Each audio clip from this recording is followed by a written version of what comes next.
E comecemos então um novo quadro do meu canal.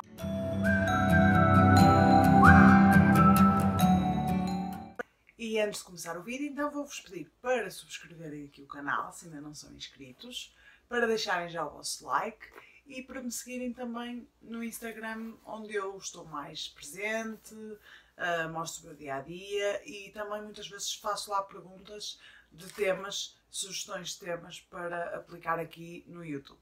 E então escolhi este tema para ser o primeiro. Vou falar hoje sobre proteína vegetal, os alimentos mais ricos em proteína, mas não de origem animal, de origem vegetal. Eu não sou nutricionista ainda, estou a estudar para, portanto, a minha linguagem aqui não vai ser de todo científica. Eu quero transmitir uma linguagem básica que toda a gente consiga entender e consiga aplicar no seu dia-a-dia. O meu intuito é dar umas noções de nutrição para que as pessoas consigam aplicar e fazer escolhas mais saudáveis no seu dia-a-dia. Então, em primeiro lugar, importa saber para que serve a proteína. A proteína é composta por aminoácidos. É quase como se imaginassem que a proteína é um colar com umas contas e as contas são os aminoácidos. A proteína é então um componente estrutural importante dos nossos músculos e dos nossos tecidos. É importante também para produzir hormonas, produzir enzimas, hemoglobina. E, apesar de não ser a primeira opção do nosso corpo, é também usada como fonte de energia. E então, qual é a diferença entre a proteína de origem animal e de origem vegetal? A proteína de origem animal é uma proteína mais completa que a proteína de origem vegetal. Isto é, nós comendo uma proteína de origem animal, temos, à partida, logo todos os aminoácidos que necessitamos. Eu vou explicar um bocadinho mais à frente do que é isto, todos os aminoácidos. Já na proteína vegetal, não temos esses todos os aminoácidos num alimento, proteína vegetal, ou não temos em tão excelentes quantidades.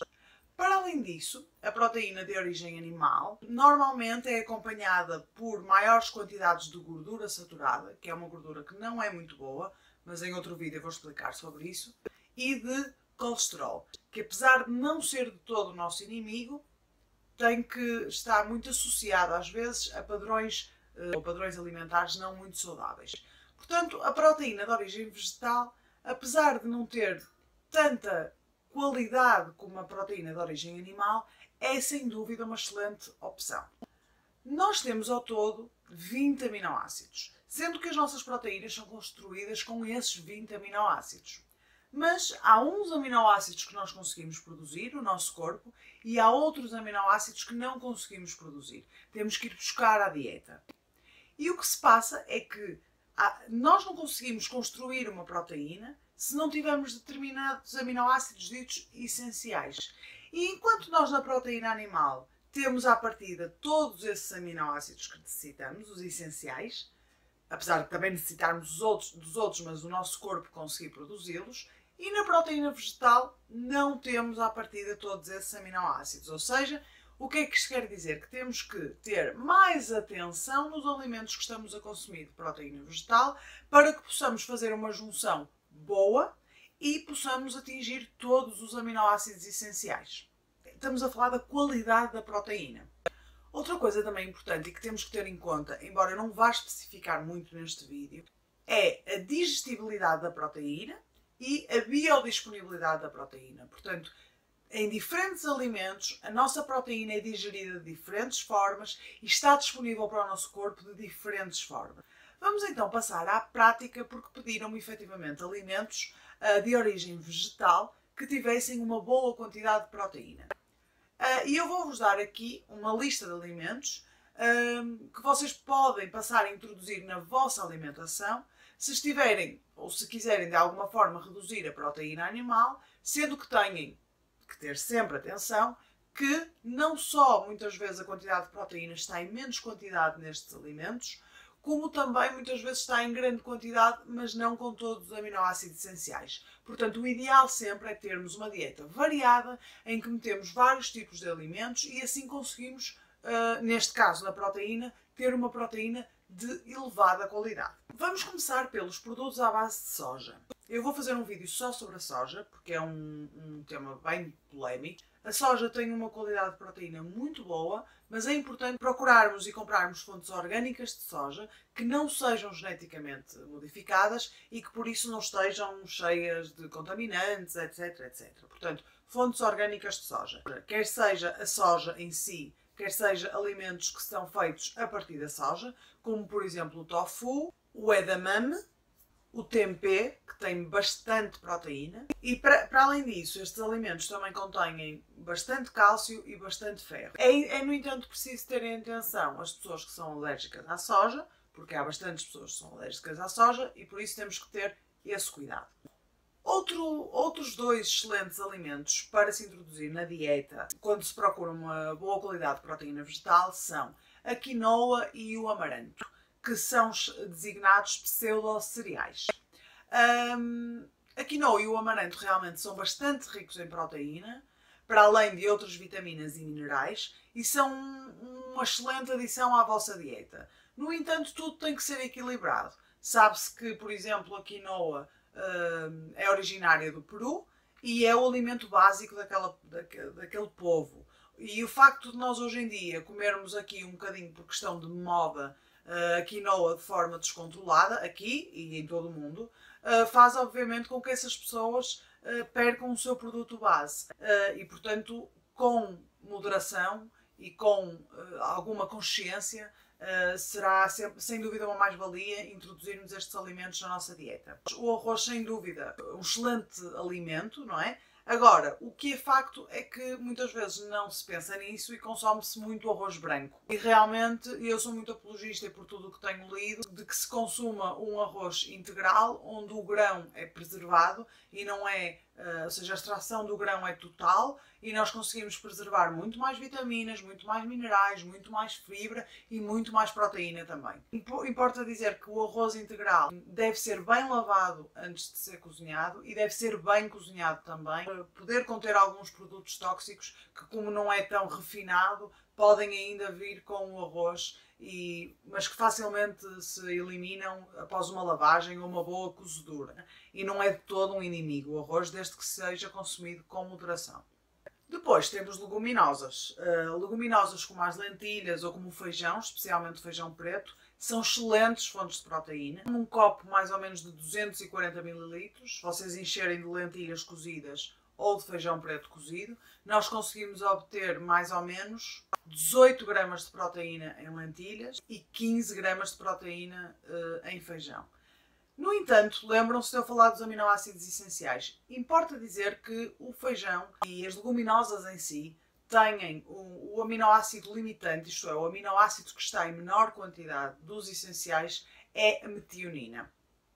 E por isso é que se deve conjugar alimentos. Quando eu falava no início, o arroz com o feijão é uma ótima conjugação para que tenham uma proteína mais completa, porque o arroz tem um aminoácido limitante que é a lisina, em menor quantidade tem a lisina, e o feijão tem bastante lisina. Já o feijão tem pouca metionina e o arroz tem muita metionina. Se juntarmos os dois, temos uma qualidade proteica muito maior, uma proteína muito mais completa. O grão de bico também é uma excelente fonte de proteína, podemos comê-lo cozido ou fazer um hummus de grão de bico. Depois, a nível de sementes, temos aqui a rainha das sementes a nível de proteína, que são realmente as sementes de chia. Apesar de, por exemplo, as sementes de cânhamo terem mais proteína, eu, por exemplo, não estou tão familiarizada com este tipo de sementes. As sementes de cânhamo têm 10 gramas de proteína por 2 colheres de sopa. Já as sementes de chia, temos 2 gramas de proteína por colher de sopa, sendo que podemos adicioná-las a saladas. Elas têm uma qualidade fantástica, que é quando se misturam com água, formam um gel. A juntar um smoothie, que se fizerem com água, obviamente, aquilo vai se tornar uma coisa mais cremosa, mais apetitosa, e são excelentes fontes de proteína, para além de excelentes fontes de fibra, de outras vitaminas e de outros minerais. As sementes de girassol e as sementes de abóbora também são algo a adicionar às vossas saladas, aos vossos batidos, etc. Porque têm também uma boa fonte de proteína, são também uma boa fonte de proteína. E depois as nuts em geral, isto é, os que nós vulgarmente chamamos de frutos secos. Apesar de eu, por exemplo, este ano ter aprendido que realmente não é essa a designação, o fruto seco é um fruto desidratado, à partida sem água, e os frutos secos que nós chamamos de frutos secos, como a castanha de caju, a amêndoa, etc, etc, são os frutos gordos que nós chamamos. Apesar de, atenção, não estou a dizer que engordam. Se chamam-se frutos gordos porque têm um alto teor em gordura, mas é uma gordura de boa qualidade e a gordura é importante, pessoal, e vocês vão perceber isto ao longo dos vídeos. Portanto, as nuts em geral podem ter de 5 gramas a 7 gramas de proteína e geralmente devemos preferir frutos secos, pronto, eu vou chamá-los assim, que consigamos comer crus. Posso-vos dar alguns exemplos dos pistácios, que são o único fruto seco que tem uma proteína completa. A amêndoa também é uma boa opção. Por exemplo, meio copo de amêndoas tem cerca de 16,5 gramas de proteína. Obviamente não vamos mandar meio copo de amêndoa, não é? Portanto, vocês percebem que as quantidades aqui também são um bocadinho grandes para atingirmos o mesmo nível de proteína, mas se nós juntarmos mais alimentos, melhor, não é? Os amendoins também são excelentes fontes de proteína, a manteiga de amendoim também, que está muito na moda, se bem que, por favor, estejam com atenção, eu vou fazer um vídeo só sobre a manteiga de amendoim, mas deixar aqui esta nota, procurem uma manteiga de amendoim que seja o mais puro possível, ou seja, somente amendoim. E sem sal, sem gorduras adicionadas, etc. Ou seja, só amendoim, que aí sim é uma excelente fonte de proteína. Para finalizar, falar só muito rapidamente de alguns vegetais e de algumas frutas que são boas fontes de proteína. Os vegetais à partida de folha verde escura são boas fontes de proteína, sendo que aqui temos que entender que realmente a quantidade de proteína no vegetal é baixa, ou seja, nós teríamos que comer toneladas quase de vegetais para atingir o mesmo nível de proteína se só comêssemos, por exemplo, brócolos. Ai, quero atingir o mesmo nível de proteína com brócolos do que com um bife. Tens que comer uma tonelada de brócolis, não é uma tonelada, mas é bastante. Ou seja, mais uma vez digo, o que importa é misturar umas lentilhas com uns vegetais, já vamos ter um prato mais completo com uma proteína de mais alta qualidade sem termos que comer necessariamente uma proteína de origem animal. Temos os brócolos, o espinafre, couve de Bruxelas, os espargos, a alcachofra, a própria batata e a batata doce. As frutas, realmente, ainda menos quantidade de proteína têm.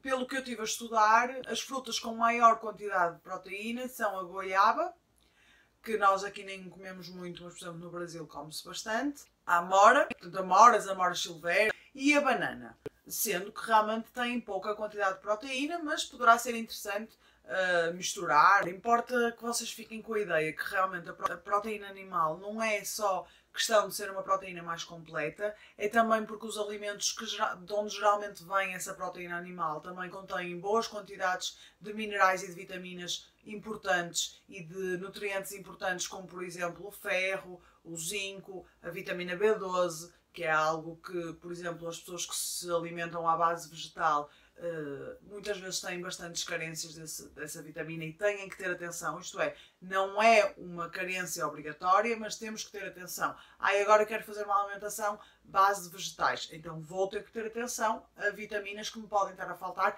que vêm de produtos de origem animal. A proteína animal tem vantagens que podem ser colmatadas ou que podem ser atingidas na mesma com uma proteína de origem vegetal ou com alimentos de origem vegetal.